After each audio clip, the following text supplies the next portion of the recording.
Hi, everyone, and thanks so much for tuning in for today's video interview. I'm Tony Restell from Social Hire and delighted today to be joined by Matthew Shapiro. And we're going to be talking about how you can make your business more inclusive. Matthew, thanks for joining today. We'll dive into today's questions in just a moment, but would you like to just start by introducing yourself, what it is your company does, and then we'll tackle those questions.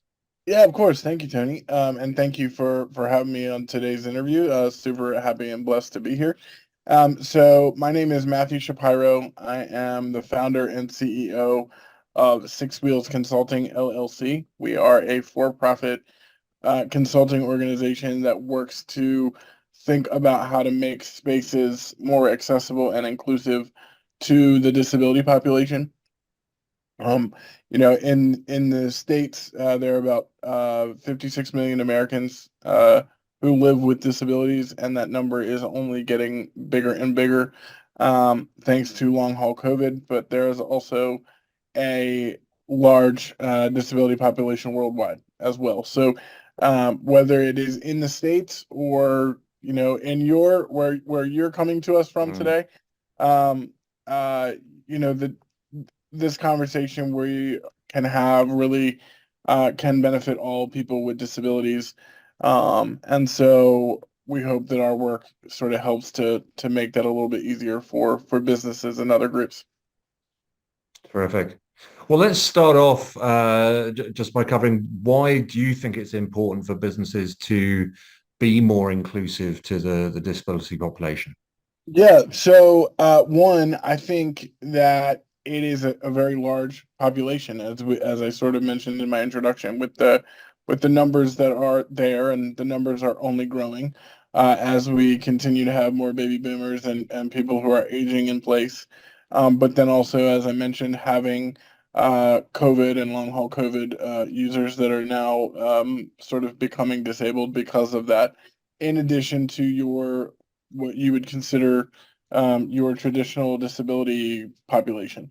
Um, and so the numbers are there, first of all, but then also there is a really strong business case, right? Um, when I last looked at the data, it said that there were people with disabilities made up about $220 billion in discretionary income.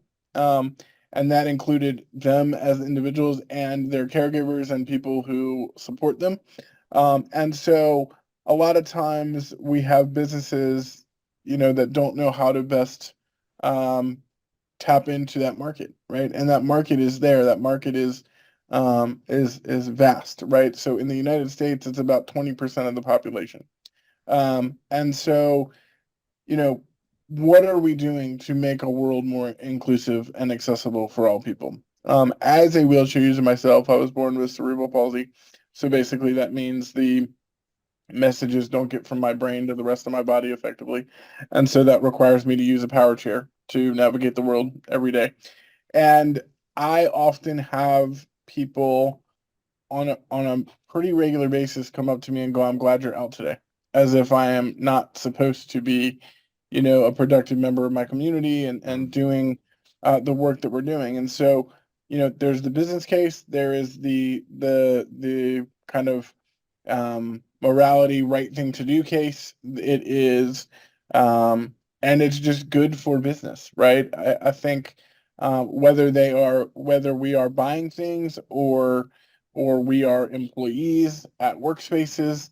Um, People with disabilities bring so much to the table, um, Absolutely. for sure.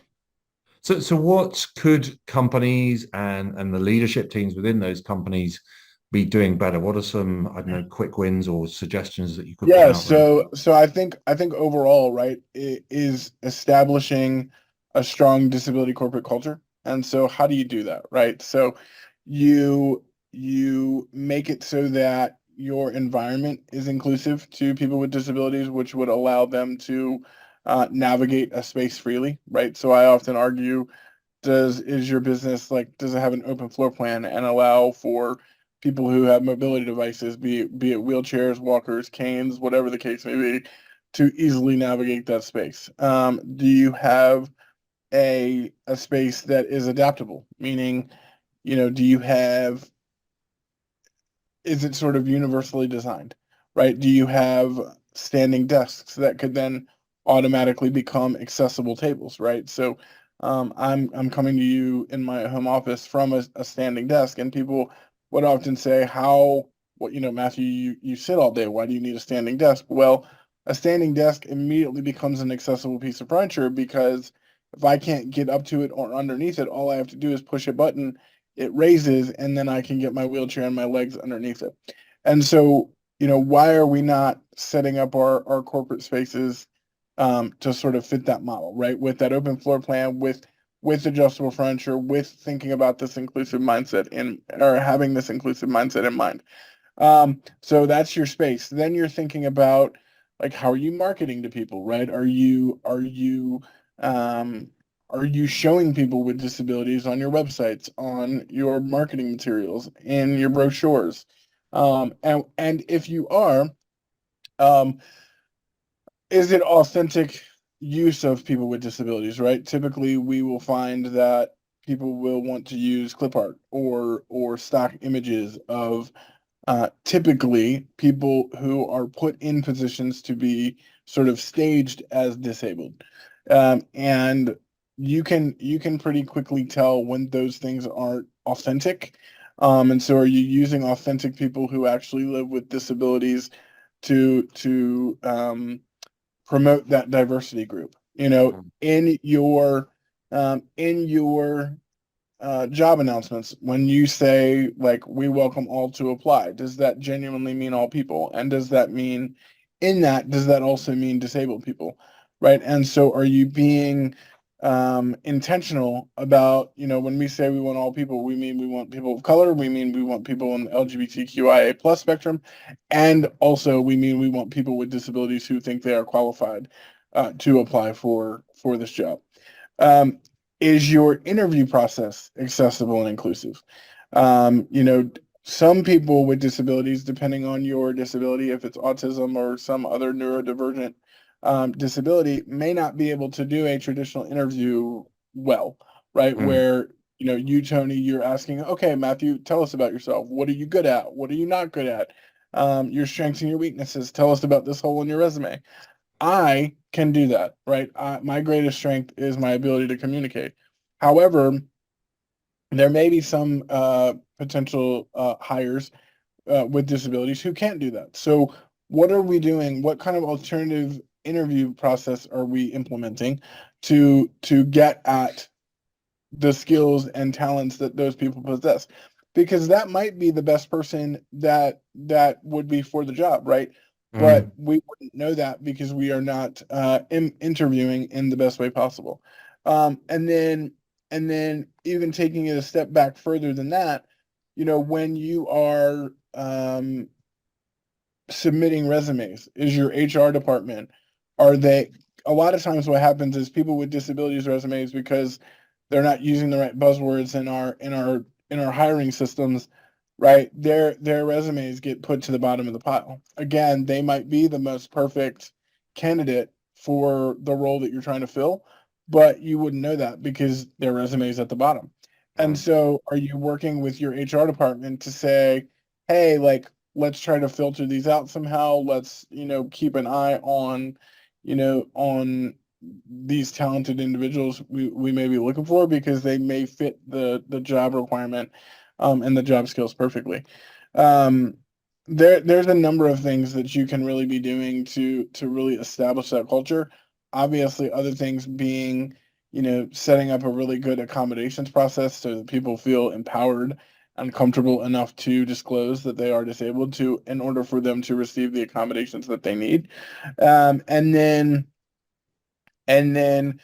setting up a system where if you do hire someone with a disability, do you give them spaces to have career advancement if they want to, right? A lot of times you'll find that people with disabilities, for any number of reasons, end up staying in the same jobs their entire career. Now, never advocating and saying that that is not their prerogative, right? If that's the job that they are most passionate about and that's what they want to do, by all means.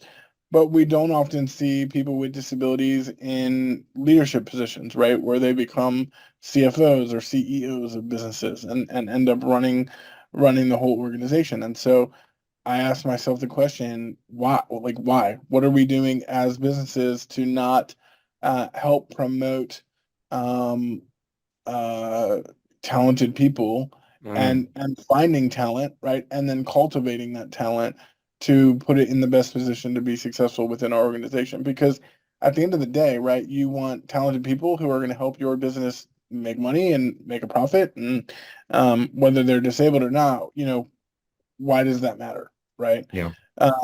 So yeah, I think ultimately, right, it's really about setting up that corporate culture.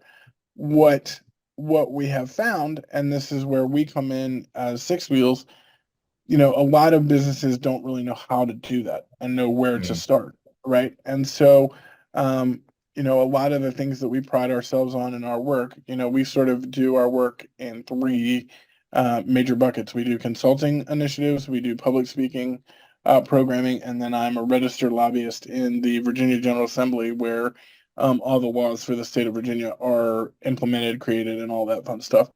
mm, And so, from a consulting standpoint, we can help you think about creating that corporate culture. Like I can be at the table helping leadership teams think through, okay, do you have those marketing materials? Do you have a secondary interview style like process? Do you have an accommodations process? Is your physical structure set up in a way that would work for people?